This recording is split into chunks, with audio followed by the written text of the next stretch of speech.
আজকে আসছি চন্দ্রর অবস্থানে। আমরা জানি কর্কটে চন্দ্র নিজের ঘর, বিশ্বরাশিতে চন্দ্র তুঙ্গি, বৃশ্চিকে নিচস্থ, তুলা থেকে বৃশ্চিকে নিচস্থ হওয়া শুরু। চন্দ্র যদি আপনার জন্মকুণ্ডলিতে নিচস্থ থাকে অথবা চন্দ্র যদি আপনার জন্মকুণ্ডলিতে কুপ্রভাব দেয়, অসুস্থতা, নার্ভাসনেস, ভয়, মনের মধ্যে আতঙ্ক কাজ করছে, 4-5টা করে খিড়িকামূল পুরুষ হলে ডান হাতে ধারণ করুন সাদা সুতো দিয়ে, আর মহিলা হলে 4-5টা খিড়িকামূল বাঁ হাতে ধারণ করুন সাদা সুতো দিয়ে। 2-4 মাস ধারণ করলেই আপনি যেসব কষ্ট পাচ্ছেন তার থেকে মুক্তি পাবেন। জয় মা তারা। কেমন আছেন সবাই? ভালো আছেন তো? আজকে আসছি চন্দ্রর অবস্থানে। আমরা জানি কর্কটে চন্দ্র নিজের ঘর, বিশ্বরাশিতে চন্দ্র তুঙ্গি, কর্কটে নিজের ঘর, বিশ্বরাশিতে তুঙ্গ, বৃশ্চিকে নিচস্থ, তুলা থেকে বৃশ্চিকে নিচস্থ হওয়া শুরু। চন্দ্র যদি আপনার জন্মকুণ্ডলিতে নিচস্থ থাকে অথবা চন্দ্র যদি আপনার জন্মকুণ্ডলিতে কুপ্রভাব দেয়, সারা জীবন আপনি রোগগ্রস্ত হবেন, অর্থাৎ হাঁপানি রোগ, ক্যান্সার সংক্রান্ত রোগ, একাধিক স্কিন ডিজিজ, চুলকানি রোগ, হাঁপানি রোগ, অক্সিজেনের কম রোগ, অক্সিজেনের অভাব শরীরে, দমের কষ্ট রোগ, এইগুলো কিন্তু আপনাকে পেতে হবে। এইসবের থেকে মুক্তি পেতে গেলে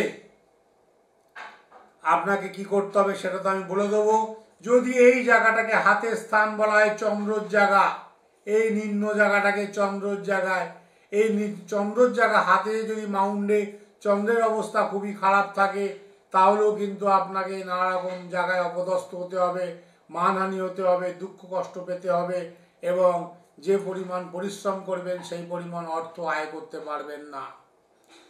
অক্লান্ত পরিশ্রম করে মালিকের মন রাখার চেষ্টা করছেন, মালিকের মন রাখতে পারছেন না, আপনার থেকে বাজে কাজ করছে, বাজে ছেলে অত আপনার থেকে বেশি মাইনে পাচ্ছে। বাজে ছেলে কথার অর্থ হচ্ছে কোয়ালিফিকেশন তার কম, কাজের দিকেও সেরকম অ্যাক্টিভিটি তার কম, জেনুইনভাবে মালিকের জন্যে ভালো কাজ করছে না, তবু তাকে মালিক প্রশংসা করছে, ভালো চোখে দেখছে, কিন্তু আপনি জেনুইন কাজ করে মালিকের চোখে আপনি খারাপ হয়ে যাচ্ছেন। সংসারে ছেলে পুলে বউয়ের চোখেও খারাপ, সর্বদিক দিয়ে দুঃখ কষ্ট এসে পড়ছে, কিছুতেই আপনি সাকসেস করতে পারছেন না, সর্বদিক দিয়ে অসুস্থতা, নার্ভাসনেস, ভয়, মনের মধ্যে আতঙ্ক কাজ করছে। কি করবেন? জ্যোতিষীর পরামর্শ নিতে হবে না, আগে আপনি আমার কথাটা শুনুন, আমার এই কাজটা করুন। 4-5টা করে খিড়িকামূল পুরুষ হলে ডান হাতে ধারণ করুন সাদা সুতো দিয়ে, আর মহিলা হলে 4-5টা খিড়িকামূল বাঁ হাতে ধারণ করুন সাদা সুতো দিয়ে।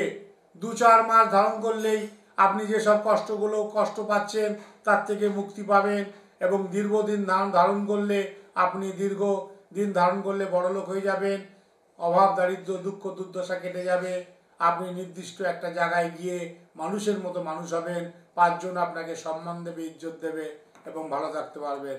জয় মা তারা। ভালো থাকুন।